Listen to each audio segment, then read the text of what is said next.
Itu apa dah? Assalamualaikum warahmatullahi wabarakatuh. Innal hamdalillah nahmaduhu wa nasta'inuhu wa nastaghfiruh wa na'udzu billahi min shururi anfusina wa min sayyiati a'malina. Man yahdihillahu fala mudilla lahu wa man yudlil fala hadiya lahu.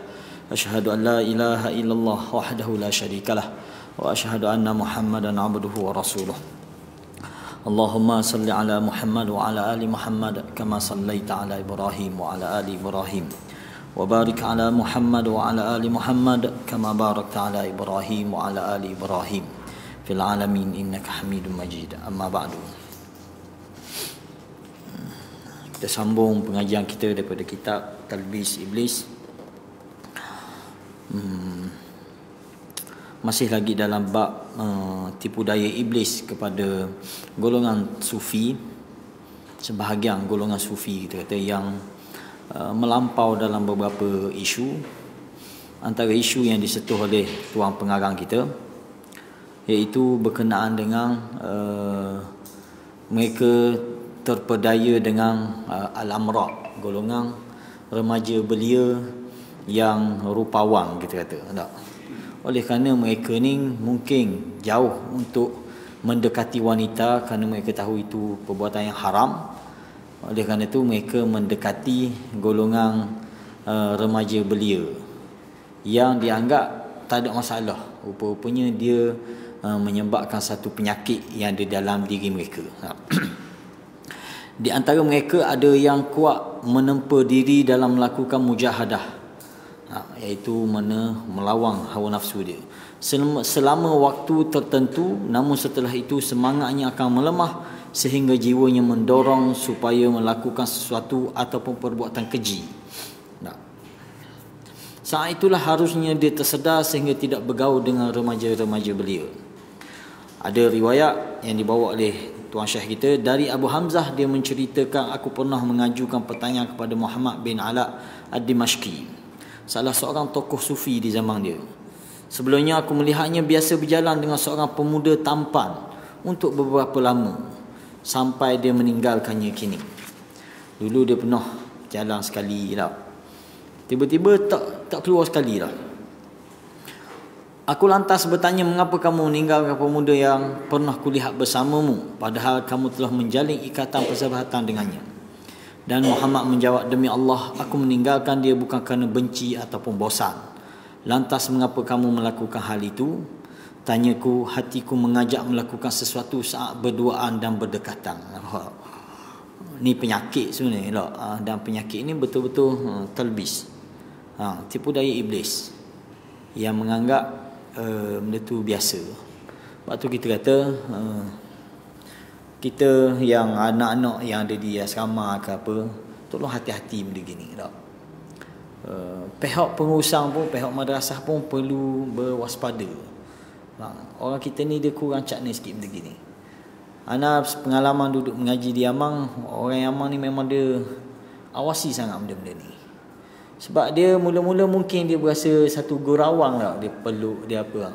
Lama-lama dia jadi satu benda kita kata feeling ke mana tak? Ini satu benda yang mesti kita awasi. Baik orang lelaki, baik puang. Jangan diajar kita tidur sekali, sekati tidur dua orang. Mula dia gurau, tapi dia jadi penyakit. Dia akan jadi penyakit. Sebab tu kita memang tidak izinkan sangat, terutama tidur di katil orang. Ini mula-mula dia tidur katil orang, lama dia pergi sembang dan macam-macam lah, tak?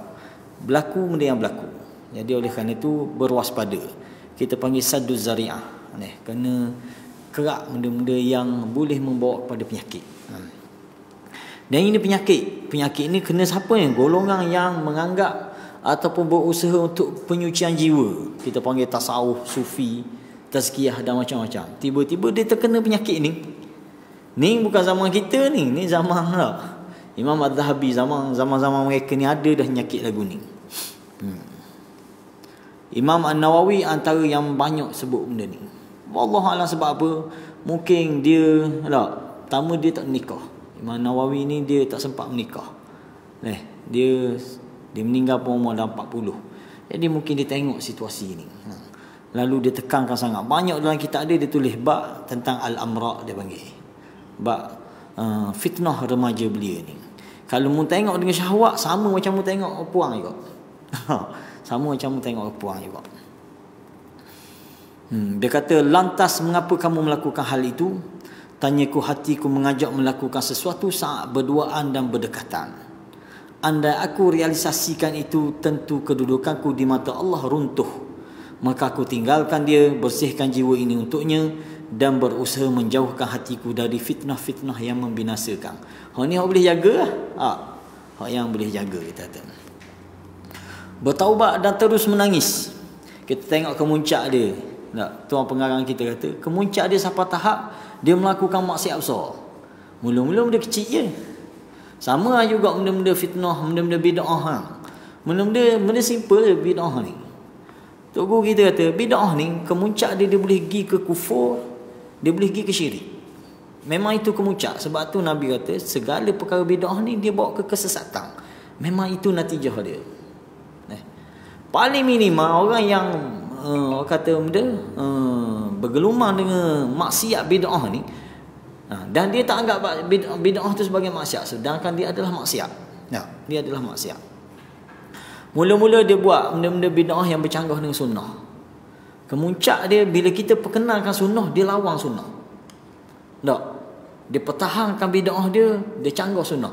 Masa ni dia telah kufur dengan ajaran Rasul. Dia tak sedar.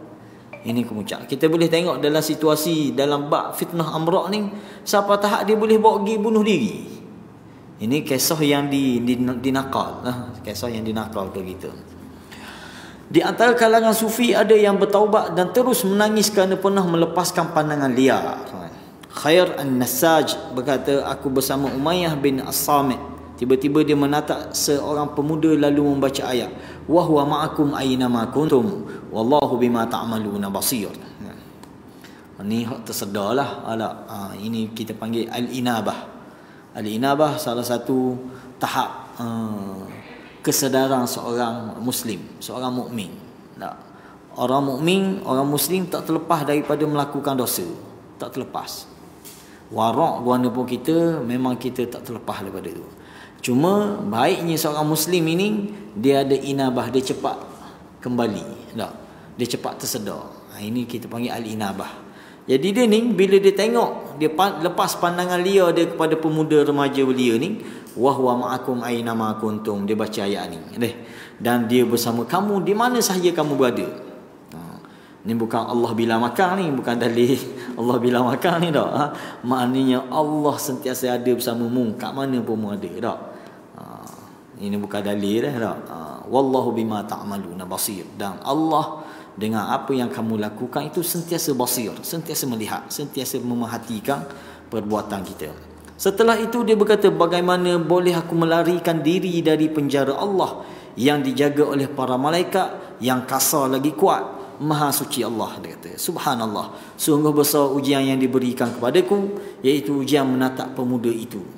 Tatapanku ini laksana api yang segera membakar kayu di saat angin berhembus kencang, hingga tidak meninggalkan dan menyeksakan sedikit pun. Allah. Ini bagi yang tersedar tak? Lalu ia berkata, aku memohon ampun kepada Allah dari petaka yang diperbuat mata terhadap hatiku ini. Aku khawatir tidak selamat dari celanya dan tidak terlepas dari dosanya. Andai pun pada hari kiamat kelak aku membawa amalan 70 siddiqun, iaitu 70 orang yang siddiq, orang yang terpercaya. Tapi dengan maksiat aku ini, dengan remaja belia ini, aku takut tidak tertanggung. Ini bagi orang yang ada kesedaran tak? Bagi seorang yang tersedar daripada dosa-dosa kecil pun dianggap benda tu besar deh. Bila dia melakukan satu dosa, dia menganggap seolah-olah beban belenggu yang berat yang menanggung dia. Tak? Berbeza dengan orang yang munafik. Orang munafik apa dosa dia buat, dia beranggapan seperti lalat ada atas hidung dia. Orang tu buat tak? Apa kambuh gitu tak? Tiup gitu pun boleh terbang. Ini antara kebaikan kita kata golongan sufi yang mengikut neraca sunnah ni, neraca sunnah.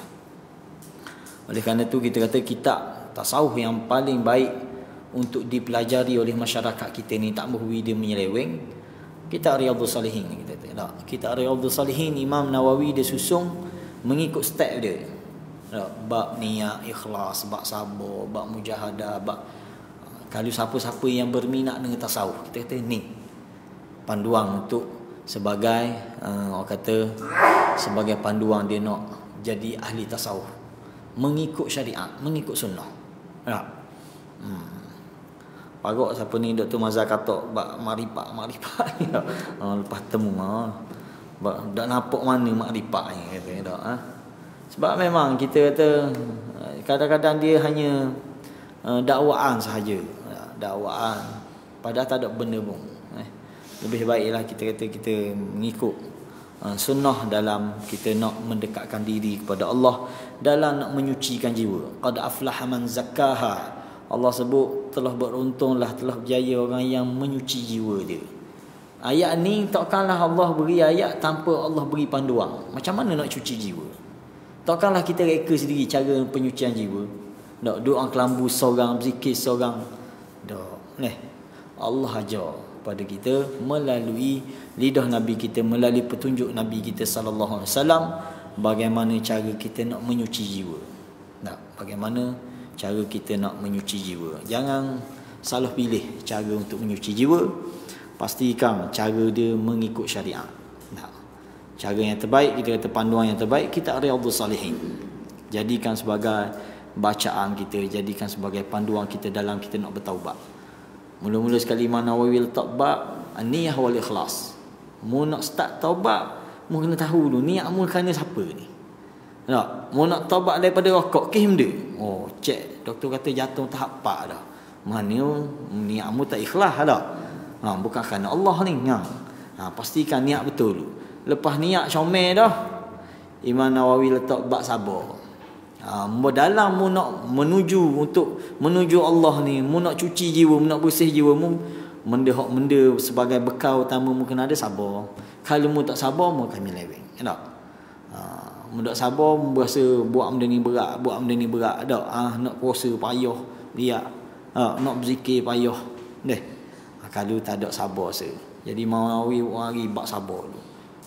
Lepas tu bab taubat. Lepas pada bab sabar, lepas bab niat, bab taubat dulu. Lepas taubat baru pergi ke sabar. Kena taubat dulu, tinggal dulu. Jangan nak buat, nak cuci jiwa tapi dosa yang buat tu masih kekal lagi. Masih dibelenggu dengan dosa. Tak, mu kena taubat dulu. Tinggal segala perbuatan-perbuatan jahat, maksiat yang telah bergelumang, taubat dulu. Nyatakan taubat nasuhah kepada Allah, baru pergi bab sabar. Lepas tu step by step, mujahadah dan sebagainya. Ini kaedah. Tu dalam bab kita nak tazkiyah, nak tasawuf. Dalam bab nak berzikir pula, Imam Nawawi tulis butir kitab suku pula. Kitabul Adhkar, himpunan zikir-zikir. Nak beramal apa zikir? Ambil belaka dalam tu. Tak? Tak ada berat-berat zikir yang Nabi ajar. Rengang belaka. Tak? Mudah belaka. Ada sahabat kita share, Nabi sebutkan ada kalimatan khafifatan 'ala lisan, thaqilatan fil mizan, habibatan ila rahman. Bercanggah terus dengan hak ustaz tu sebut. Nabi kata 2 kalimah yang ringan di lidah, mana mudah nak ucap. Tiba-tiba zikir Nabi ni berat, kita tak tertanggung. Mengambil mana ni? Tak? Kalam siapa yang pegang ni? Sedangkan Nabi kata kalimatan khafifatan 'ala lisan. 2 kalimah yang mudah diucap di mulut. Terlalu mudah. Thaqilatan fil mizan, tapi berat di timbangan amal. Habibatan ila rahman. Allah paling suka. Tuhan yang bersifat Ar-Rahman sangat suka dengan 2 kalimah ni. Subhanallah wa bihamdihi, subhanallahil azim. Subhanallah wa bihamdihi, subhanallahil azim. Kita rasa lebih mudah daripada ucap hu 10 kali, rasa lebih payah rasa. Payah nak keluar tu. Tak? Rasa payah rasa. Lebih baik subhanallah wa bihamdihi, subhanallahil azim. Itu lebih baik. Dan lebih selamat. Lebih selamat. Okey, lantas dia menangis. Lantas dia menangis hingga nyaris meninggal dunia. Aku pun mendengar dia berkata di sela-sela tangisannya, wahai mata, akan aku sibukkan engkau dengan tangisan sehingga engkau tak akan pernah menatap sesuatu yang boleh menjadi petaka. Ni bagi orang yang sedar lah. Tak? Oh, kita hari ni fitnah mata ni terlalu dahsyat. Tak? Oh, fitnah mata terlalu dahsyat dengan Facebook kita, dengan ni kita dak main lagi Instagram benda tau. Hak tu dak tahulah lagu mana pula. Fana di situ ha. Memang musibah besar dunia kita hari ni tak. Okey. Sakit kerana terlalu cinta. Cinta mana? Cinta kepada ni remaja muda belia ni tak. Di antara kaum sufi ada yang dipermainkan penyakit akibat kondisinya yang terlalu cinta kepada pemuda. Kita orang Melayu ni mungkin dak kata dak comel juga Tapi kalau agak ni lain macam juga comel dia. Sungguh ya dah. Saya buat main dulu. Kalau orang Melayu jalan 10 orang, ada 3 orang orang comel kata. Tapi agak kalau jalan 10 orang 11 orang comel kata. Oh parah lah tu. Ayatnya. Jadi memang fitnah lah. Okey. Dari Abu Hamzah As-Sufi bahawa dia menuturkan Abdullah bin Musa termasuk tokoh dan pemimpin sufi di zaman dia. Suatu hari dia menatap seorang pemuda tampan di pasar hingga jatuh sakit oleh sebabnya. Parah. Akalnya hilang lantaran kerinduan dan kecintaan kepada si pemuda itu. Ni riwayat Imam Az-Zahabi tau. Dia cerita maknanya betul-betul talbis, betul-betul mana tipu daya iblis kepada golongan tasawuf dalam bab ni. Orang biasa mungkin tak ada benda pun. Kita duduk tak ada benda-benda pun. Tapi golongan ni kadang-kadang dia terpedaya dengan benda gini.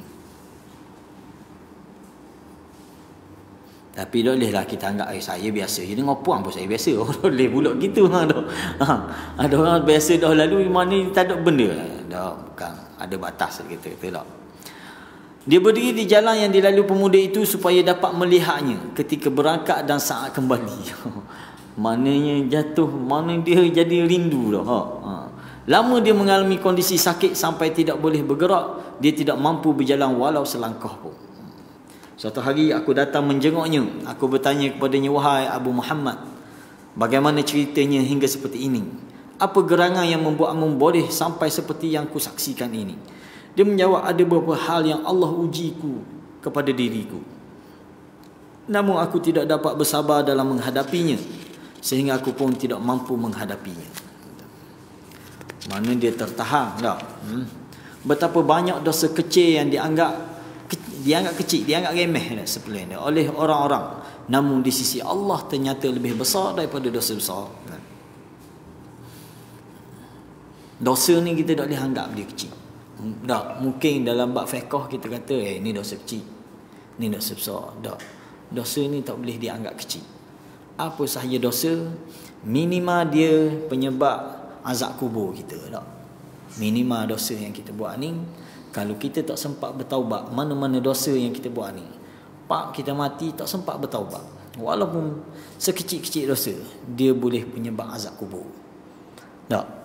Hak di neraka wallahu alam tak tahu lagi selepas hisab. Tapi minima daripada dosa, natijah daripada dosa-dosa kita buat ni, azab kubur yang kita hadapi. Jadi tak ada cara lain melainkan kita dengan cara taubat. Bertaubat dari segala dosa. Sebab tu Nabi ajar kepada kita 100 kali sehari kita istighfar. Ni kita dah yahui ijazah sebab Nabi ijazah lama dah ni. Istighfar 100 kali seorang. Mana waktu yang terbaik? Waktu yang terbaik menjelang subuh. Itu waktu paling terbaik untuk kita istighfar. Wabil ashari hum yastaghfirun. Pada waktu sahur mereka semua beristighfar. Ini sifat seorang Muslim. Tak? Jadi istighfar, lazimi istighfar. Moga-moga dengan istighfar kita ni Allah mengampuni dosa-dosa kecil kita. Tak? Dosa-dosa kecil kita. Di samping amal-amal yang kita buat yang boleh menghapus dosa. Tak? Antaranya kita melangkah pergi ke masjid surah. Ni penghapus dosa. Nabi kata setiap satu langkah Allah hapuskan satu dosa kita buat. Tak? Dan fadilat ni hanya bagi orang yang pergi sembahyang di masjid surah. Adapun kalau kita semayang di rumah, tak dapat fadilah ni. Tak. Contohlah kita sebelum semayang kita jalan jogging tu, pusing tu tak, rumah boleh 10 kali pusing. Boleh tak pahala ni? Tak boleh. Ini pahala khusus bagi orang yang jaga solat secara berjemaah.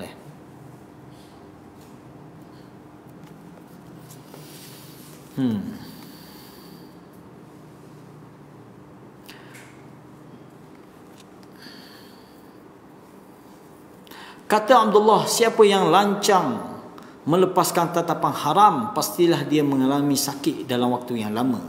Setelah itu dia pun menangis. Aku bertanya kepadanya, mengapa kamu menangis? Dia menjawab, aku khawatir kesensaraanku ini akan berlangsung lama di neraka. Oh, deh. Ini antara benda-benda kita boleh ambil pengajaran lah dengan orang sufi ni tak. Aku pun meninggalkannya dengan penuh rasa hiba kerana melihat kondisi tidak baik yang menimpanya kini.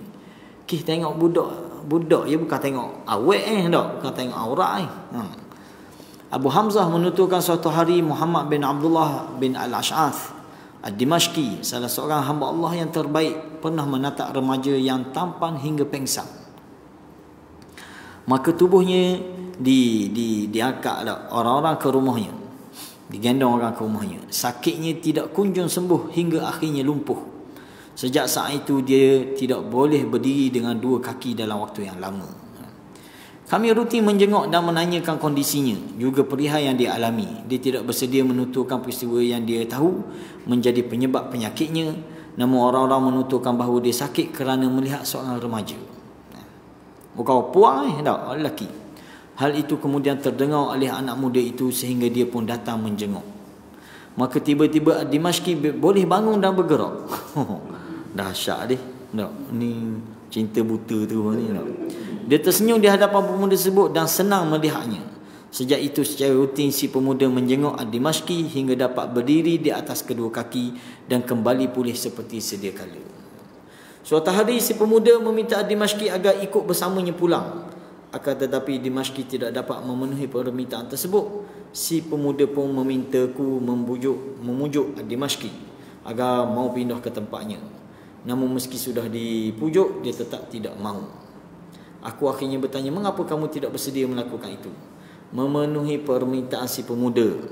Dia menjawab, aku tidak terjaga dari petaka dan tidak aman dari fitnah. Aku khawatir syaitan akan menimpakan fitnahnya sehingga aku berbuat maksiat dengan anak muda tersebut. Dan kerana aku termasuk ke dalam golongan orang-orang yang rugi. Mana dia masih sedar lah. Ini kemuncak kita kata. Cintanya kepada remaja dia sampai tahap dia bunuh diri. Mana kerana takut berbuat keji. Betul tak tindakan ni? Betul dah nak lari pada maksiat tak? Tapi sampai tahap pergi ke maksiat yang lain. Ini satu tak, bukan mengikut syariat lah kita kata tak, bukan mengikut syariat. Kita wajib halangi diri kita daripada maksiat. Tapi bukan dengan kita juga maksiat yang lain. Tak. Ini siap baca ayat Quran lagi. Fatubu ila bari'ikum faqtulu anfusakum. Dia pun terjung. Faruk dia. Jadi ayat Quran ni biar kita fiqh lah, biar kita setiap ayat yang kita baca, walaupun kita kata ada khilaf lah, khabar orang bomo dengan ayat, orang guna ayat ni ubat sakit lutut, ayat ni ada pandangan, tapi kita kata ikut panduan lebih baik lah, lebih selamat. Ada yang mengharuskan benda tu tak, guna ayat ni buat gini, guna ayat ni buat gini, contoh tak. Tapi sampai tahap nak beramal ilmu kebal guna ayat Quran juga, ni kita kata salah lah tak. Tapi biar pastikan ayat tu menepati maksud dia tak, menepati maksud dia. Jangan kita tafsir ikut kita, ikut kepala kita, tak boleh. Di antara kaum sufi ada yang jiwanya berkeinginan untuk melakukan perbuatan keji sehingga dia pun memilih untuk mengakhiri hidupnya dengan melakukan tindakan bunuh diri. Ini cerita yang dinaqal Al-Husain bin Muhammad Ad-Damaghani bertutur di negeri Parsi itu Iran. Pernah terdapat seorang sufi besar. Dia diuji dengan seorang remaja dan dia tidak boleh menahan diri untuk mengajaknya melakukan perbuatan keji. Lalu dia merasakan pengawasan Allah Azza wa Jal dan amat menyesal atas keinginan buruknya itu. Kebetulan rumahnya berada di atas tempat yang tinggi dan di belakang rumahnya ada lautan. Tak kala penyesalan menggerogoti dirinya, maknanya menguasai diri dia, dia naik ke atas rumah kemudian terjun bebas ke lautan sambil membaca fatubu ila baharikum faqtulu anfusakum. Betul dah ayat ni dah. Maka kerana itu bertaubatlah kepada penciptamu dan bunuhlah dirimu. Ni ayat kisah Bani Israel, kisah Bani Israel. Dan ada beberapa tafsiran, cuma ada tafsiran dia yang arahan supaya mereka bunuh diri. Ada tafsiran. Dan dikatakan ini adalah syariat Nabi Musa yang kerah terhadap Bani Israel. Mau nak taubat daripada dosa dia, sembah patung lembu lah. Dan juga dosa minta nak tengok Allah secara jahrah, secara nyata ni. Lalu Allah kata tubu ila bariikum, bertaubatlah kepada Tuhan kamu ini, faqtulu anfusakum, maka bunuhlah diri kamu. Dia baca ayat ni, dia pun bunuh diri. Bijak juga ayat ni. Ini silap tak? Fahaman yang salah. Sama macam kita sebut tu lah. Ada setengah ahli sufi yang berdalilkan ayat Quran, dia tak semayang. Sebab dia kata dia sampai tahap maqam yaqin lah. Sebab Allah dah sebut dalam Quran, Allah kata dah, wa'bud rabbaka hatta ya'tiyakal yaqin. Dia guna ayat ni dia. Sembahlah, beribadahlah kamu kepada Tuhanmu siapa bila datang keyakinan. Jadi dia kata bila saya yakin dah payah taubat, dah payah ibadah dah lah. Dah semayang dah lah. Pakai niat dah lah. Nampak? Ini kita pernah dengar, pernah tengok golongan lagu ni dia tak pergi semayang. Kita pergi ziarah rumah dia, di rumah dia bapak ayat ni letak dinding ni. Wa'bud rabbaka hatta ya'tiyakal yaqin. Dia nak semayang, dia nak buat ibadah ni, dia nak berzikir siapa tak dia yakin. Siapa yakin okey, semayang dia pakai niat dah. Puasa dia pakai niat dah. Tak? Siapa tak tu. Sedangkan nikah dak makan budak kau. Kalau makan pakai niat jimat berah kau. Ni makan darah 3 pinggang. Tanya semayang je. Tak. Rupanya ayat ni Nabi tafsirkan, Nabi kata al-yaqin huwal maut. Nabi kata keyakinan yang Allah maksudkan dalam ayat ni adalah kematian. Tak, bukan yakin tahap maqam yang mubham tu, tak. Tetapi kematian yang dimaksudkan adalah keyakinan itu adalah kematian. Maknanya beribadahlah kepada Allah siapa datang ajalmu, sebagaimana yang Nabi buat. Sebagaimana yang Nabi buat. Penulis berkata, perhatikan bagaimana iblis berhasil menyesatkan si malang ini setahap demi setahap. Hanya punca utama kecil je tak? Kerana dia terpengaruh, terpedaya dengan remaja belia. Lalu dia nak sucikan diri dia. Dia tak boleh terlibat dengan maksiat ni. Guana dia buat, dia bunuh diri. Tak, dia bunuh diri. Diawali dengan sekadar melihat seorang remaja tampan, kemudian kecanduan memandanginya, lalu muncullah perasaan cinta kepada remaja itu dalam hatinya, hingga perasaan cinta ini mendorongnya untuk melakukan tindakan keji. Lewat dan sebagainya lah. Sesudah si malang ini berpendapat harus menjaga diri daripada perbuatan keji. Ini halusnya iblis masuk.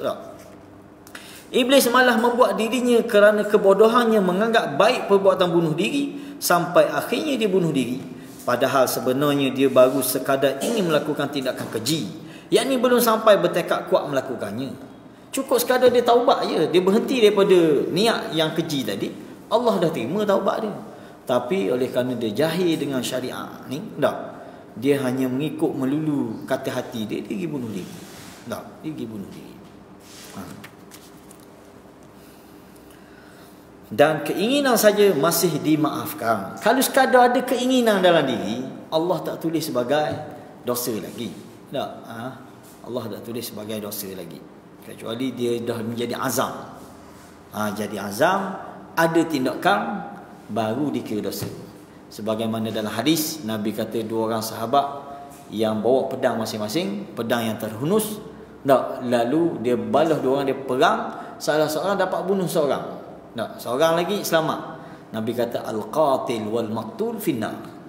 Nabi berkata orang yang membunuh dan orang yang dibunuh kedua-duanya neraka. Sebab apa Sebab kedua-dua dah ambil tindakan. Hak seorang lagi bukan niat aja. Tak? Memang dia dah bertindak. Tapi dia tak pandang main pedang, dia kena dulu dah. Yang dibunuh pun masuk neraka, yang membunuh pun masuk neraka, Nabi kata. Tak? Ini bukan niat dah tu. Bukan orang kata keinginan dalam diri dah, tapi pelaksanaan. Dia ada azam. Dia ada azam dah. Ini dosa. Tak? Dosa. Kalau sekadar niat, malah ni banyak niat. Niat ropok bank, niat amda tu dah contoh. Tak jadi lah. Tu tak kira dosa. Tak kira dosa. Begitulah apa yang berlaku kepada si sufi yang malang ini. Berdasarkan sabda Nabi, "Ufiya li ummati amma hadathat bihi nufusuha." Dimaafkan bagi umatku yang dibisikkan jiwa mereka. Mana bisikkan hati. Tak? Kata hati. Kalam nafsi kita panggil tak? Kalam nafsi. Ni tak dikira dosa. Terlebih sang sufi sudah menyesali keinginannya itu, dan penyesalan ini sejatinya termasuk taubat. Taubat, asas utama taubat menyesal. Rukun ataupun syarat taubat ni benda pertama, kita tinggalkan dosa itu dah. Kita tinggalkan dosa kita buat dah ke ataupun baru nak buat, kita tinggal.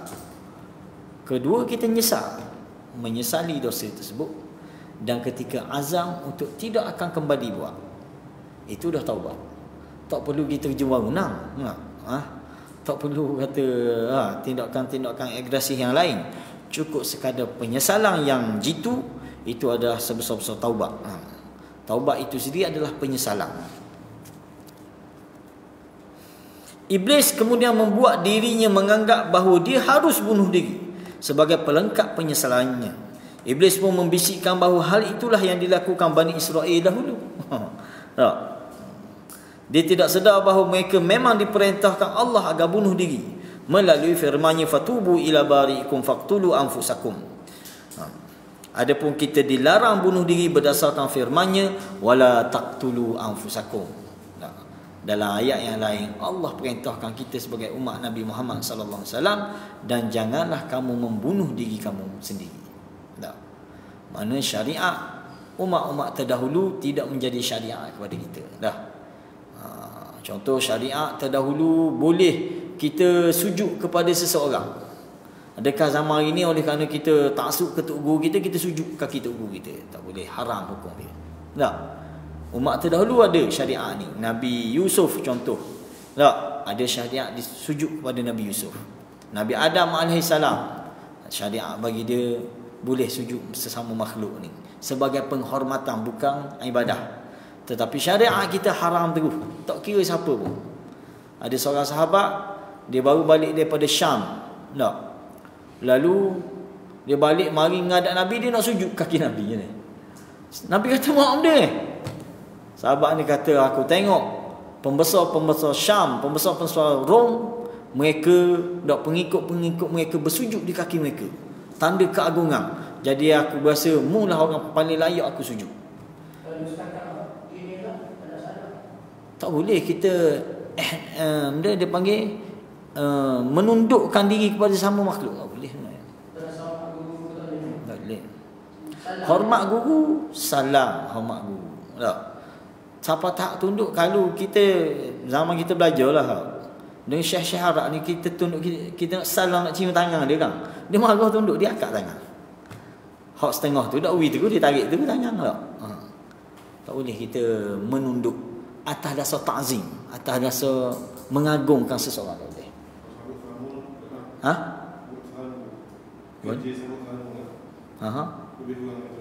Tak boleh. Apa ni, kita menunduk dengan sikap mentakzimkan dia tu. Tak.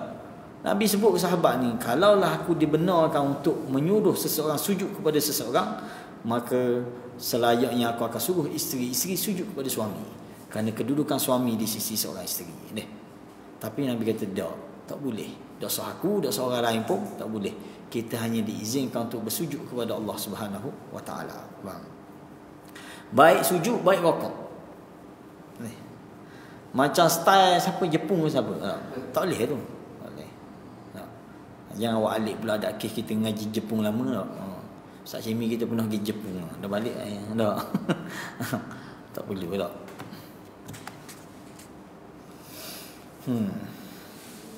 Sebab syariat dahulu tak menjadi, orang kata tak boleh diguna pakai dalam syariat kita kecuali ada nas yang mengharuskan baru boleh. Tak? Ada nas yang membenarkan, mengizinkan untuk kita buat syariat terdahulu. Sama mana syariat dulu dengan syariat kita sama. Contoh sunat, syariat dulu pun sunat. Boleh. Tak? Benda lagi. Contoh-contoh yang ada di dalam syariat-syariat yang lepas. Akibatnya si malang ini terjerumus hingga berbuat dosa besar, yakni dengan bunuh diri. Tadi maksiat dia tengok amrak sahaja. Tiba-tiba dia sampai kemuncak, dia bunuh diri. Bunuh diri ni macam ni keadaan dia. Nabi sebut dalam hadis, Nabi kata benda, man taradda min jabal faqatala nafsah fahuwa fi nari jahannam yataradda fihi khalidan mukhalladan fiha abada. Siapa-siapa yang mati dengan disebab bunuh diri, dengan dia terjun bangunan, terjun tempat tinggi, tak, maka dia akan dimasukkan dalam neraka dan dia akan azab dengan cara bunuh diri dia. Hak terjun tempat tinggi, dia akan terjun dalam neraka. Terjun pecah kepala, pecah benda tak, baki balik, naik mula terjun. Begitulah aktiviti harian di dalam neraka. Wallahualam. Hak mana bunuh diri kerana cocok dengan benda tajam, begitulah di dalam neraka Nabi sebut. Hak mana bunuh diri kerana minum racun dan sebagainya, begitulah dia akan diazab dalam neraka sebagaimana benda yang dibuat ketika dia bunuh diri dulu. Allah tak. Jadi orang bunuh diri ni orang yang berputus asa, orang yang ambil jalan pintas, putus asa. Adakah dia takdir dia? Takdir yang dia pilih, tak? Sebab Allah dah tentukan kita ni takdir baik dan takdir buruk. Orang kata dah mana dia tak siapa ajar kita, tiba-tiba dia bunuh. Tak. Ajar yang telah dia dipilih situ. Nampak tak? Di antara kaum sufi ada yang tak kala dipisahkan dari kekasihnya, dia kemudian membunuh kekasihnya itu. Ni parah lagi, dia tak bunuh diri, dia bunuh budak tu. Aku diberitahukan fakta ini dari seorang sufi, bahawa dia tinggal di Ribat. Ribat ni pondok lah. Dulu pak kita tak ada istilah Ribat ni. Jap-jap geng-geng Habib ni balik dia wali. Tak ada masalah, kita kata di Yaman pun memang dia guna istilah ni Ribat. Ribat ni benda kita kata dia ambil istilah pengikat lah. Ribat ni satu ikatan lah. Di Yaman tradisi pondok dia, di tempat-tempat tradisional ni memang dia masih kekal tradisi gitulah.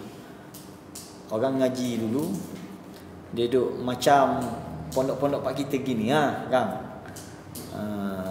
Tapi ngaji rumah syekh. Kita pernah pergi ke mana, pergi ke Zabid, begitu tempat dia. Kita pergi ke Jiblah, begitu juga tempat dia. Dia ada masjid besar, dia panggil Masjid Jamek. Di keliling masjid tu dia akan buat pondok-pondok kecilnya. Bilik-bilik lah. Dia rumah batu kan, bangunan batu kan. Dia buat bilik-bilik kecil untuk pelajar duduk situ. Dia masuk sendiri, dia makan sendiri gitu lah. Belajar, kita pergi rumah syekh, nak belajar benda gini. Masing-masing kelek kitab masing-masing. Tak. Kita pergi ke Jiblah, memang suasana tu seronok lah. Dia berbukit. Jiblah ni kawasan berbukit, kawasan bergunung lah di Yaman. Sana ada ulama-ulama yang mahir dua mazhab. Dia mahir mazhab Syafi'i dan dia juga mahir dengan pandangan-pandangan Imam Syaukani. Sebab dia duduk di sempadan antara kawasan Syafi'i dengan kawasan Zaidiyah. Kawasan Imam Syaukani. Imam Syaukani ni salah seorang ulama ahli sunnah lah. Asal dia Zaidiyah, asal dia Syiah. Dia kembali jadi ahli sunnah sebab dia ngaji hadis, ngaji benda. Kita sempat pergi, nama seorang syekh tu Syekh Ali Syamsan. Dia ni alim fiqh, alim hadis, mengajar. Pergi ngaji rumah dia, makan pun rumah dia. Waktu special lah kan. Syekh Yaman berbeza dengan Syekh Mesir, Syekh mana lah. Syekh Syria lagi dahsyat kita dengar. Kita lagi pergi di Syria, saing-saing belajar. Syekh di Syria ni bukan setakat dia tak ambil pitih kita ngaji, malah dia beri pitih pula kita. Tu Syekh Syria. Kalau di Yaman pun tak ada istilah ambil pitih. Aib besar kalau kita pergi ngaji dah ada pitih. Oh, memang tu bukan tradisi dia. Cuma kita pelik dari mana sumber dia. Padahal dia tak ada kerja buat dia kan. Dia mengajar. Kalau Syekh Ali Syamsah ni mengajar, sudah kalau kelas apa tengah hari tu, bismillah, sudah makan sekali keluarga dia. Jamu. Hari-hari begitu. Kalau pergi ngaji alik pagi, sarapan pagi. Itulah ngaji. Masing-masing bawa kitab masing-masing. Contoh 10 orang ada belajar, 10 orang ni 10 kitab yang berbeza. Orang ni bawa Sahih Bukhari, orang ni bawa Sahih Muslim ni. Mula buka, orang lain dengar. Baca 3-4 hadis, okey, mu pula. Kita ngaji. Sistem dia, sistem tradisional dia. Riba, ini nama dia riba, tempat pengajian lah. Di Zabik pun gitu. Di Zabik lagi tradisional lagi. Zabik ni tempat asal siapa? Sahabat Nabi Abu Musa Al-Asy'ari. Tu kampung dia. Masjid yang dibina pun masih ada sampai hari. Masjid Abu Musa Al-Asy'ari nama dia. Di Zabik itu juga kota ilmu dulu. Ada ulama-ulama besar yang kita ada yang kita kenal, antaranya Fairuz Abadi. Kamus Fairuz Abadi, kamus bahasa Arab ke bahasa Arab kan. Dia meninggal situ. Dia bukan orang situ tapi dia pergi ngaji situ, alim situ sampai meninggal situ. Fairuz Abadi nama dia. Okey.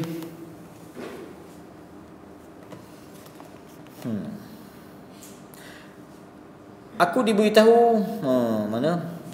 Di Baghdad dia tinggal bersama seorang anak kecil di dalam biliknya. Orang-orang memandang buruk hal itu. Mana dia duduk dua orang tu je. Dia dengan remaja tu duduk dalam bilik. Orang dalam riba dia lah. Orang-orang memandang buruk hal itu, maka mereka pun memisahkan keduanya. Tak terima dengan pemisahan itu, si sufi menemui anak itu sambil membawa sebilah pisau. Dia lantas membunuh si anak dan duduk di sampingnya sambil menangis. Tak lama kemudian orang-orang tinggal di riba berdatangan dan melihat kondisi tersebut. Mereka menanyakan apa gerangan yang terjadi. Akhirnya sang sufi mengakui bahawa dia telah membunuh anak itu. Maka tindakannya dilaporkan ke pihak keamanan dan dia mengakui perbuatan keji itu. Ini cerita kita rasa macam pelik ya. Ayah si anak datang kemudian menangis dan si sufi duduk di dekatnya sambil menangis lalu berkata kepada ayah korban, "Demi Allah, engkau berhak mengkisaskan aku." Mana menjatuhkan hukuman kisas, bunuh dibalas bunuh. Bunuh dibalas bunuh.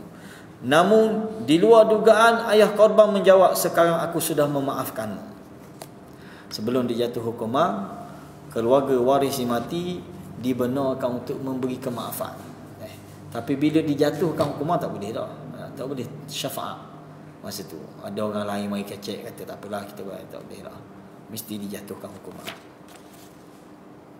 Kita ada satu kisah kita dengar di Yaman pun ni daripada Syekh Kathiri, Syekh Talib Kathiri. Kita ada seorang yang ialah dia buat kesilapan, bunuh juga asal. Kemudian dia jatuh hukuman. Akhir sekali sepanjang dia duduk dalam penjara tu kan, dah nak boleh kejatuh hukuman kan, dia daripada mahkamah dia panggil persekutuan pergi ke mahkamah rayuan lah. Mana lama lah proses dia. Sampailah kemuncak dia dijatuhkan hukuman bunuh. Tapi dalam proses dia duduk di penjara dia insaf. Tahun pertama di penjara dia start ngapal Quran. Ngapal Quran. Sampai habis 30 juzuk ngapal Quran. Tahun kedua dia start semayang malam. Lepas tu sampailah tinggal sebulan nak dijatuhkan hukuman dia ni. Dia puasa setiap hari. Hamba Allah. Lalu warden-warden penjara semua puas hati belaka dengan disiplin dia, dengan akhlak dia.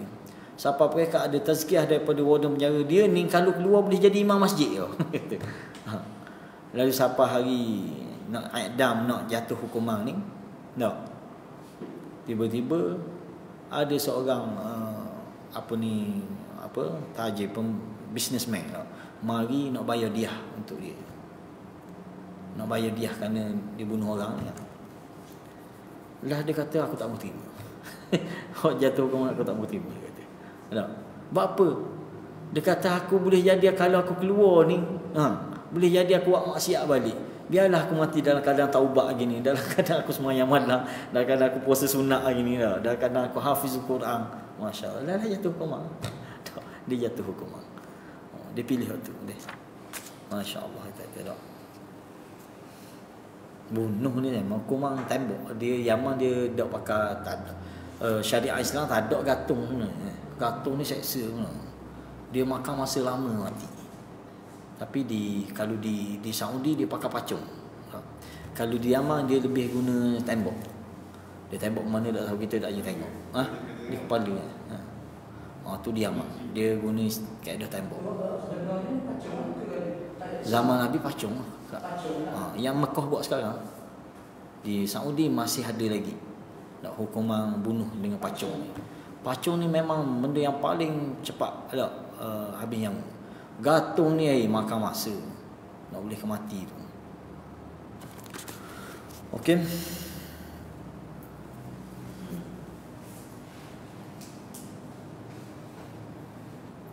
Jadi dia kata, demi Allah engkau berhak mengkisaskan aku. Namun di luar dugaan ayah korban menjawab, sekarang aku sudah maafkanmu. Maka si sufi itu pun bangkit dan menghampiri makam anak tersebut, menangis lagi di atasnya. Setelah itu dia terus menerus berhaji untuknya, yakni menghadiahkan pahalanya untuk anak itu. Mana dia cuba tebus balik dosa dia bunuh orang ni. Jawab main bunuh orang ni dosa besar lah, sehingga murkanya Allah.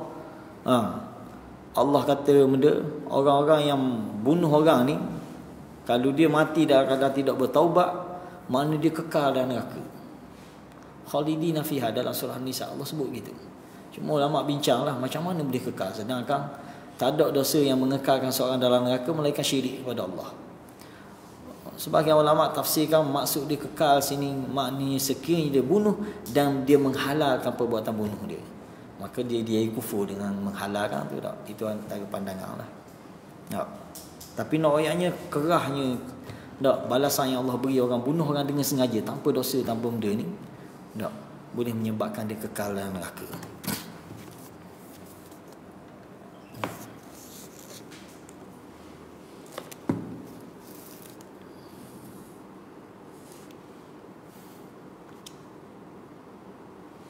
Okey. Kita berhenti sini ya. Ingat anak perhabis malam ni ya. Bak budak ni. Lepas ni bak lain pula, bak tawakal pula lepas ni tak.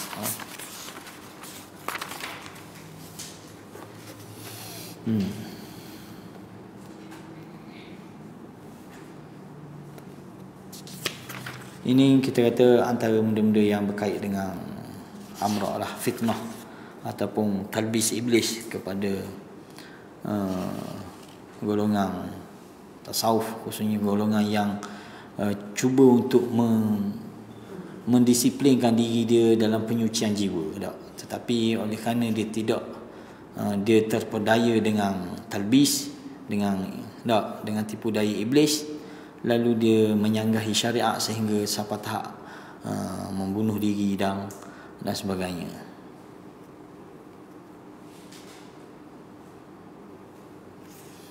Kita rasa itulah kemuncak dia. Lepas ni kita masuk bab talbis iblis terhadap sufi terkait tawakal namun tidak mahu berusaha dan tidak siap siaga dalam persoalan harta. Muka surat 398 ni. Kita buka soalan lah kalau ada. Hak lain-lain tu ceritalah berpaling dari remaja belia tak. Kita dah baca tu. Wallahu alam. Ada soalan ke benda? Sila.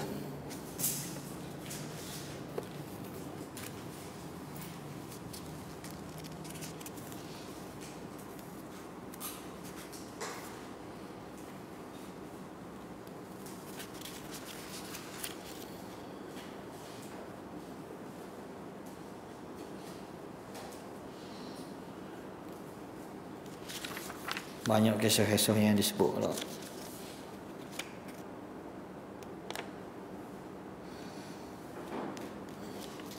Hak mana yang bergaluh, dia tegur tak? Dia nasihatkan supaya hindari.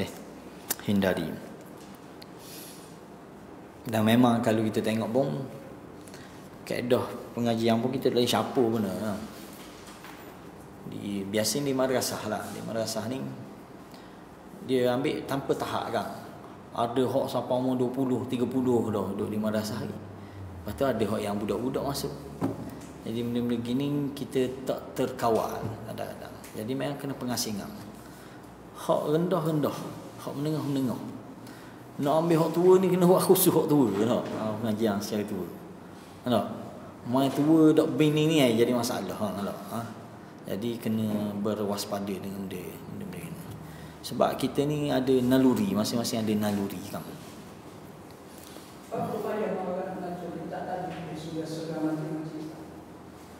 Dah bukan aliran kita sini. Ni siapa imam pengarang kita ni pun dia tasawuf, tapi tasawuf cara dia. Tasawuf cara salah kita kata tak. Tempat kita tak, tempat kita lebih suka dengan cara tasawuf Imam Ghazali. Siapa lagi? Dia lebih suka tu. Yang Imam Nawawi pun kurang kita. Imam Nawawi banyak kitab-kitab tasawuf dia. Ibn Qayyim, Ibn Jauzi. Oh, dia punya kitab-kitab tapi tak ada tempat kita. Kecuali sahabat-sahabat kita balik dari Saudi baru start buka. Tempat kita memang tidak didedah dengan tu. Masa ni start ni rasanya ngaji belum ya sunnah kok. Bila balik ni jadi ikut. Ya, sebab dah memang kita kata suasana kita gitu. Kita ni memang marah orang baca dan main katok saja. Katok sesufi katok ni. Anda tak nampak dari segi katok, tapi anda nampak mencegah orang dia macam dia. Awal nak anda ikut dalam dan bagi kita ada bukan ada benda tu lama tu, tapi tak ada apa-apa. Tak kita ni yang usul. Satu lagi kita yang menonjol dalam masyarakat. Taulah tengok dia Azhari dengan orang pondok yang lebih menonjol dalam masyarakat. Jadi dia orang ni memang aliran dia tu lah. Dia balik dia ngajar kitab hikam. Oh, kitab hikam ni tinggi lah dalam. Dalam kita tak faham lah. Aku tak faham baca. Kalau baca kau Arab dia tu tak faham. Bahasa dia bahasa tinggi. Nah, kita kata kita tak ada masalah dia pun, cuma jangan terlalu kata taksub sangat dengan hikam, seolah ngaji hikam ni segala-galanya. Dia hikam, kata-kata hikmah lebih besar ngaji tafsir lagi sebenarnya. Tapi orang kita tak minat ngaji tafsir sebab lama, berat. Lama nak boleh habis 30 juzuk. Hikam sama ni tak. Antara kitab famous kita Penawar Bagi Hati. Ni basic kita kata tak. Syekh Abdul Qadir Mandili ni dia ada peringkat dia, ada tahap dia. Kehidupan ilmu dia dari awal, zaman awal dia sampai ke akhir dia lain, beza. Akhir dia jadi salaf, akhir dia. Bukti paling jelas kita boleh tengok melalui kitab-kitab akhir dia. Kitab Perisai Sekalian Mukallaf, kitab Anak Kunci Syurga, semua akidah salah betul. Dan bukti yang paling besar dia tinggal anak yang memang totok salaf. Anak dia Syekh Hamad. Syekh Hamad ni memang sunnah sungguh lah. Nikah dengan Malaysia, nikah dengan orang Kuantan saya. Dan video-video dia masih ada dalam YouTube ni. Syekh Hamad bin Abdul Qadir Mandili. Ustaz Ullah. Yang bila ustaz tu guru ngajar mesti tak boleh minta balik. Seolah-olah macam ngaji Ustaz Hadi tak balik. Padahal rasanya panggil surat ni ayat ni itu dia tadi. Style orang dulu mana boleh tanya-tanya, tak beradab dia kira. Kita kira tak sekiranya benda-benda hak yang simple awak tak akan tanya dalil kan. Benda-benda awak akan tahu dah. Biasa kita akan persoalkan dalil mari benda pelik-pelik. Contoh bismillah 41 kali contoh. Kat mana sumber dia? Kita nak tahu sumber. Hatta sekarang ni pun kita melalui grup WhatsApp kita benda orang share benda orang. Kita nak tahu sumber. Mana sumber awak ambil ni? Contoh apa ni keputusan PRN Melaka ni. Oh, share benda ni dok. Hilang deposit lah benda. Mana sumber awak? Kita nak tahu tak? Dah, ni baru cakap bab PRN baru tau. Dah cakap bab agama lagi lah. Kita mesti tahu sumber dia. Barulah kita boleh orang kata berpegang. Paling common sumber kita boleh sebut dalam kitab mana kita ambil benda ni. Jangan main barang-barang. Oh, ada ulama kata gini. Dalam kitab ni dah. Dalam kitab ada sebut ni, dalam kitab ni. Kitab mana ni? Kita pernah berdialog dengan sahabat-sahabat kita awal-awal habis ni lah. Dia bincang dia. Bab dia bab boleh ambil berkat dengan tanah kubur. Boleh berubat dengan tanah kubur. Kata ambil dalam kitab mana ni? Ada dalam kitab kata. Boleh orang hari. InsyaAllah kita orang hari.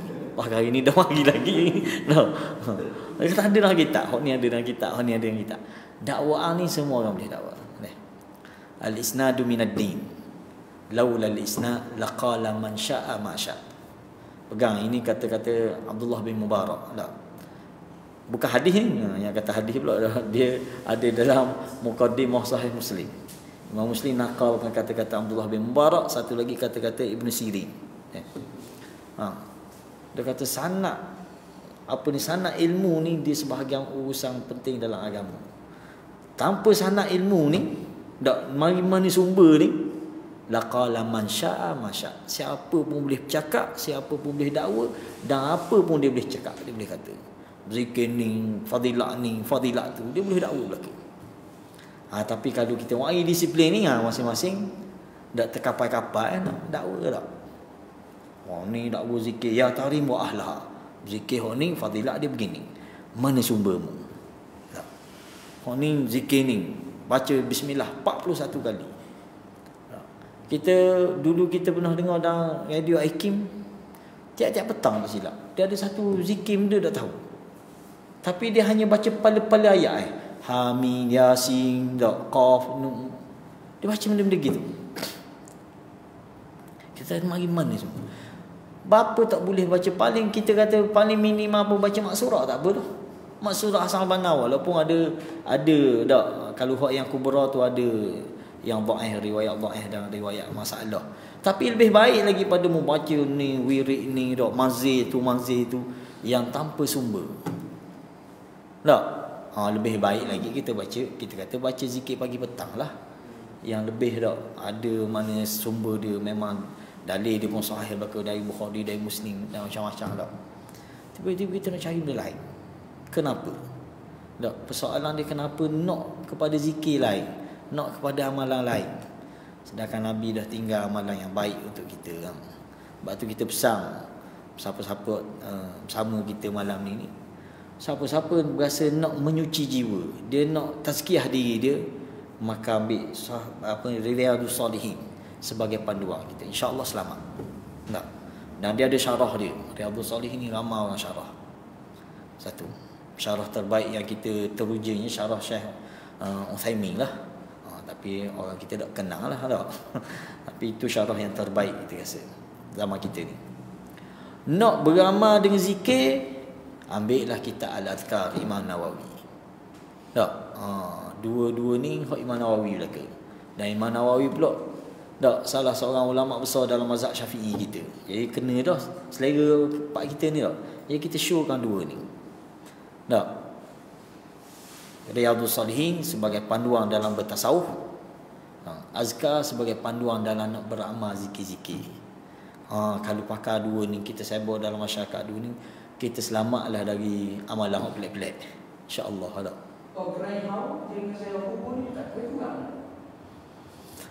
Ziarah kubur satu benda, haul satu benda.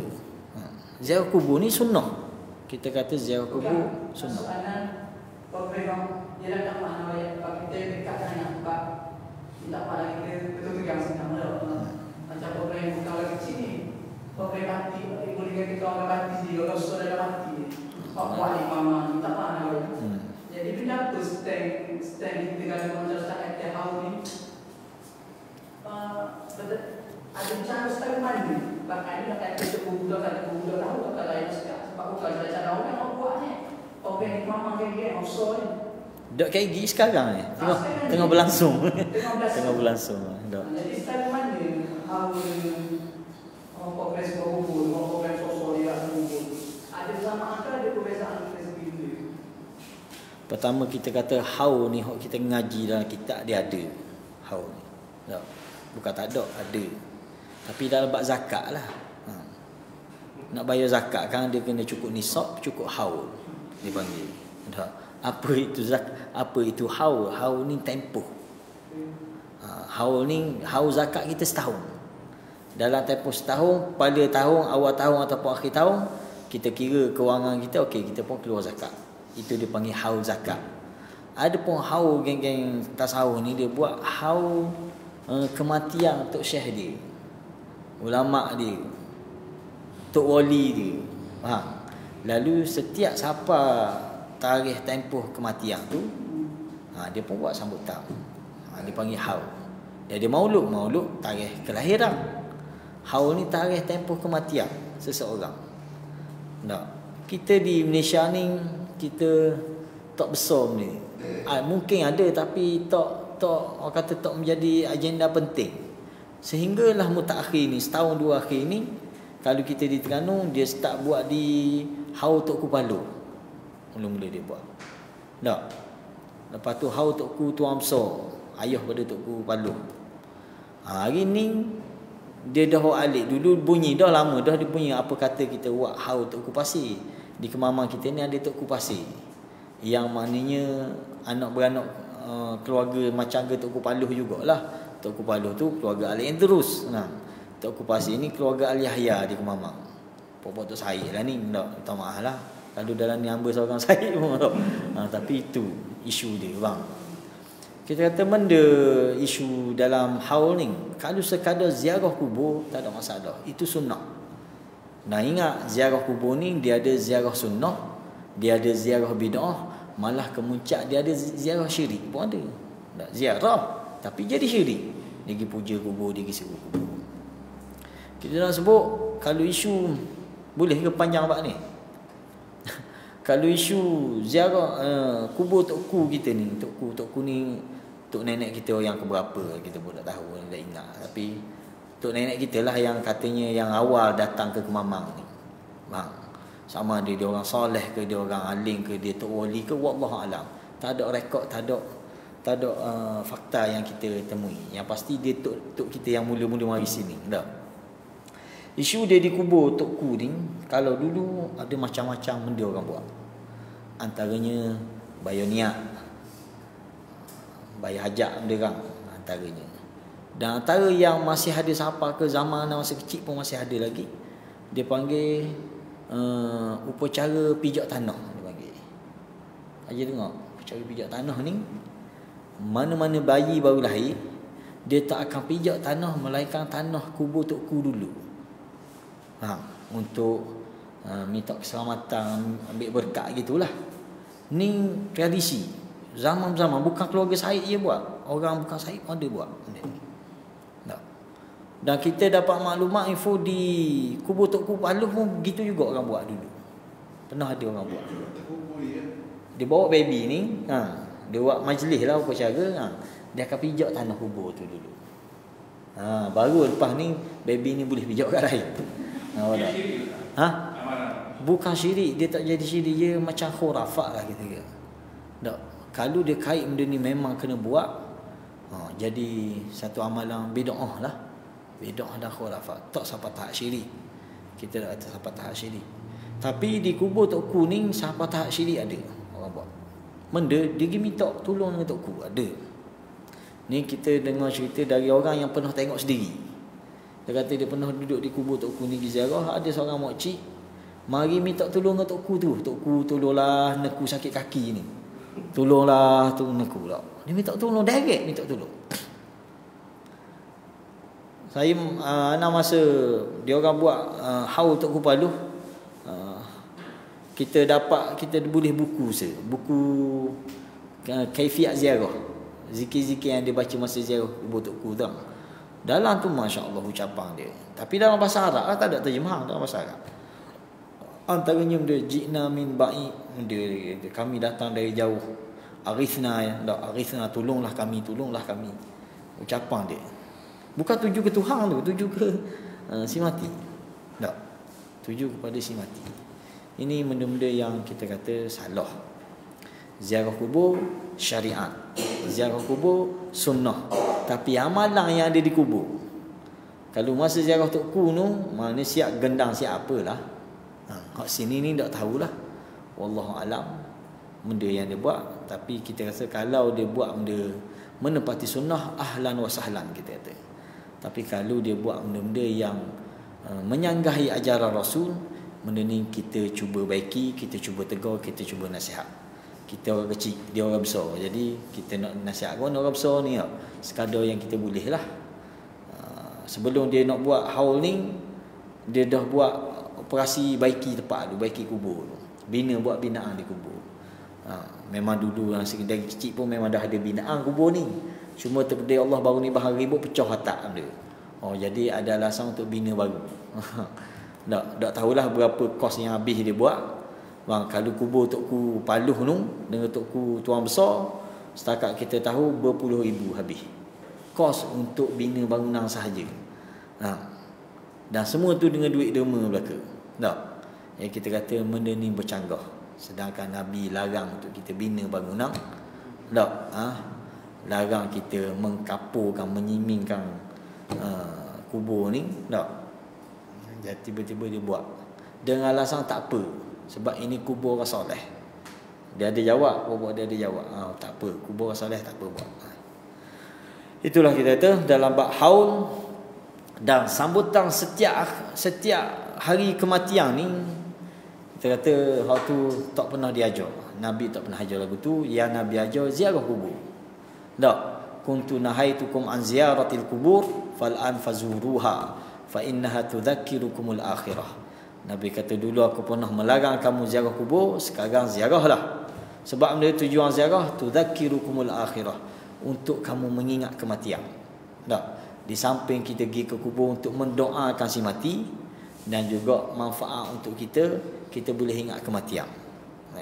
Tiba-tiba kalau dalam majlis haul kita pergi minta doa benda si mati tu, tak, bertawassul dengan dia. Walaupun kita kata tawassul ni ada khilaf dengan si mati ni, tak. Tapi kita kata yang terbaik kita pergi ziarah kubur ni, pergi berdoa kepada dia, doa kepada si mati tu. Hatta kita pergi kubur Nabi pun kita disunatkan benda berselawat dan doa ke Nabi kan.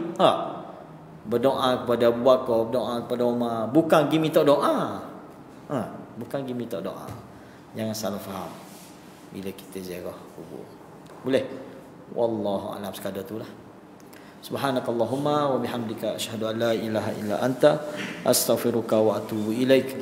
Wassalamualaikum warahmatullahi wabarakatuh.